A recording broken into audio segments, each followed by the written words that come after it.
আমি যদি বোর্ডে থাকতাম তাহলে আমার ডিসিশন মেকিংটা হয়তো আমার ভবিষ্যৎ সব কিছু চিন্তা করে। হ্যাঁ, অনেক কিছুই ঘটছে।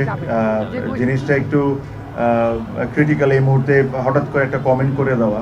বাট আমি অবশ্যই একটা জিনিস আপনার মাথায় রাখতে হবে যে সবাইকে একসাথে মিলে অনেক সময় ডায়লগে অনেক কিছু সমাধান করা যায়। আপনার নিজের বাংলাদেশের অবস্থান ওয়ার্ল্ড ক্রিকেটে কি, বাংলাদেশের ভবিষ্যৎটা কি হইতে পারে, সব কিছু চিন্তা করে আমার সিদ্ধান্ত আমি নিতাম। আমরা বাংলাদেশ ক্রিকেট বোর্ডকে একটা ইন্ডিপেন্ডেন্ট বডি মনে করি। অবশ্যই গভর্নমেন্ট এটার অনেক বড় পার্ট, আপনার গভর্নমেন্টের সাথে আলোচনা করতে হবে।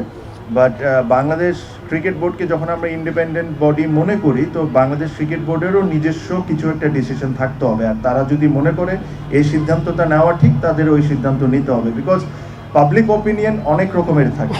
আমরা যখন খেলতে যাই তখন অনেক ধরনের দর্শক ইমোশনসে অনেক কিছু বলেন।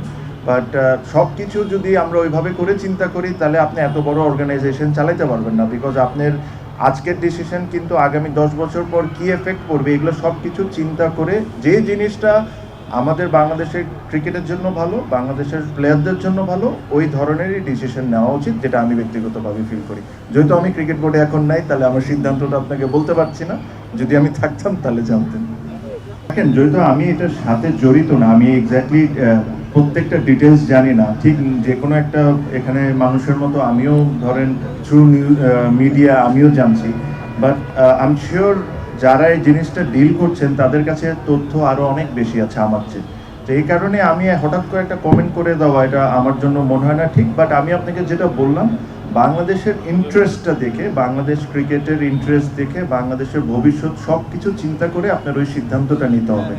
যে কোনো কিছু আপনার ডায়লগের মাধ্যমে যদি সমাধান হয়, তাহলে ইচ্ছে ভালো কোনো কিছু হয়।